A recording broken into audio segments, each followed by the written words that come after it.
A criança fala mais alto do que as palavras. O comentário feito pela psicóloga Fernanda Kronbauer resume tudo o que a sociedade precisa ouvir, principalmente em um país que se encontra tão passivo em relação ao abuso e exploração sexual infantil.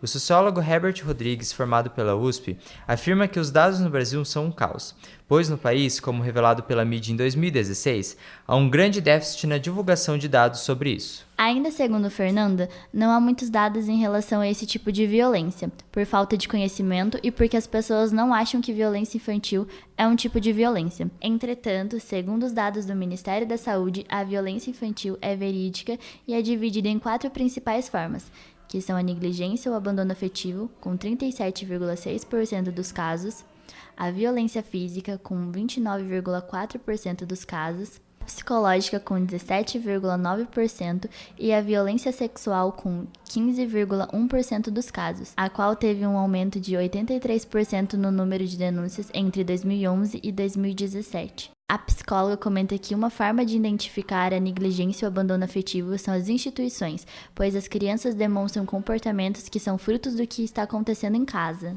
Maria Angela Toccoloni, aluna do 2º ano do curso de Pedagogia, dá sua opinião sobre o papel das escolas na identificação e prevenção da violência contra as crianças. A escola tem o dever social de detectar se a criança ou adolescente, sofre algum tipo de abuso doméstico. O jornalista Alessandro Major também comenta sobre o assunto.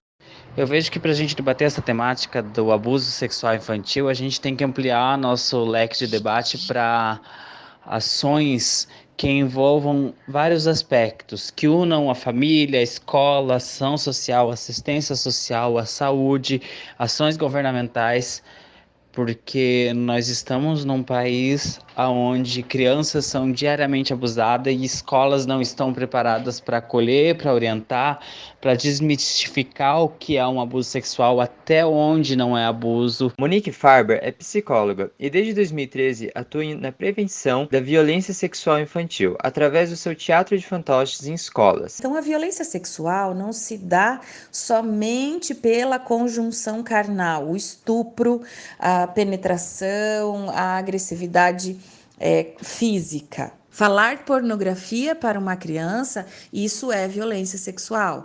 Mostrar uma revista, mostrar uma imagem, uma foto, um filme pornográfico para uma criança, isso é violência sexual. Quanto mais tempo a pessoa fica com esse segredo, com esse sofrimento e não resolve isso, os estragos serão maiores, com certeza. Monique Farber também fala sobre o perfil das vítimas de violência sexual infantil. Existem estudos que comprovam que as maiores vítimas de abuso sexual são meninas e os estupradores são homens de dentro de casa ou que frequentam a casa da vítima. Mas devido à nossa sociedade machista, devido à dificuldade das crianças, dos meninos, dos adolescentes e dos homens relatarem, a gente não tem tantos índices. Na faixa etária dos 12 aos 19 anos predomina a violência física. Para Fernanda, os adolescentes estão mais abertos para conversar sobre isso, mas não têm maturidade. A abertura existe, mas a consciência não, pois eles não sabem lidar com essa informação.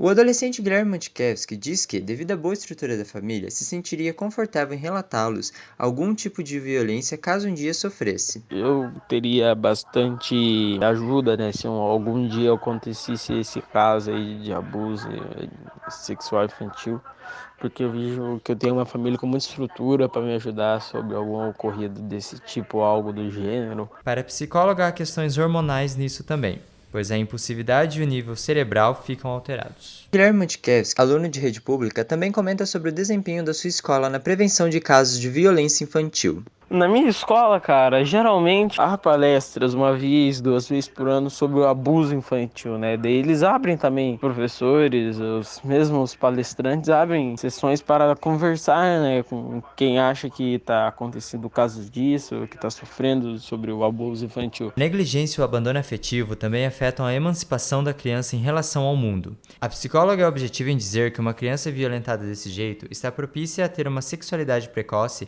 e usar drogas.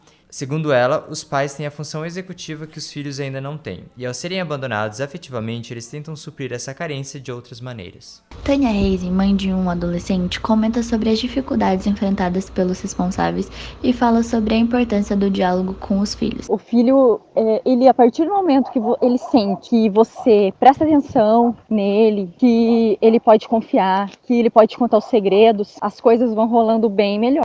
Eliane Trindade, mãe de 2 filhos, também fala sobre a importância do diálogo em sua relação com as crianças e cita os caminhos encontrados por ela para ter uma relação mais próxima e amigável com seus filhos. Eu procuro sempre estar conversando, vendo se está tudo bem, se está precisando de alguma coisa, se está faltando alguma coisa com eles, se precisa de alguma ajuda, se aconteceu alguma coisa fora de casa, na escola, com os coleguinhas, né? A advogada Luísa Schneider é objetiva em explicar que a principal responsável por garantir os direitos das crianças e adolescentes e protegê-los de todos os tipos de violência é a família. Dados do Disque Denúncia revelaram que 65% dos suspeitos pertencem ao grupo familiar das vítimas e 72% dos casos ocorrem em casa. Luísa também detalha como a Constituição brasileira coíbe as práticas de violência. Para coibir essa prática, a gente tem aí o nosso ordenamento jurídico, ele ressalta a importância aí da família, né? Do cuidado que a família tem que ter com as crianças, dizendo aí então que é dever da família afastá-las de toda exploração, violência e opressão.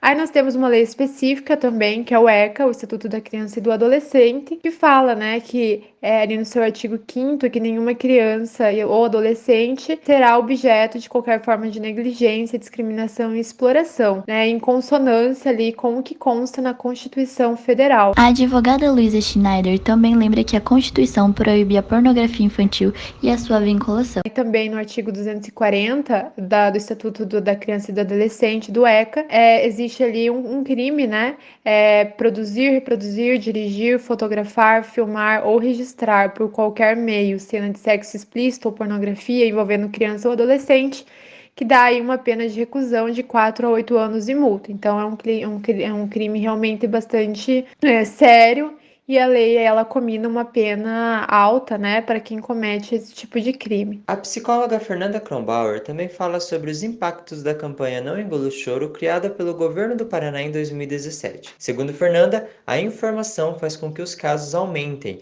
pois ela leva a denúncia, autopercepção e conscientização. Esta foi uma produção para a disciplina de Radiojornalismo do Centro Universitário Univel, com a apresentação de Gabriel Portela e Laura Liba.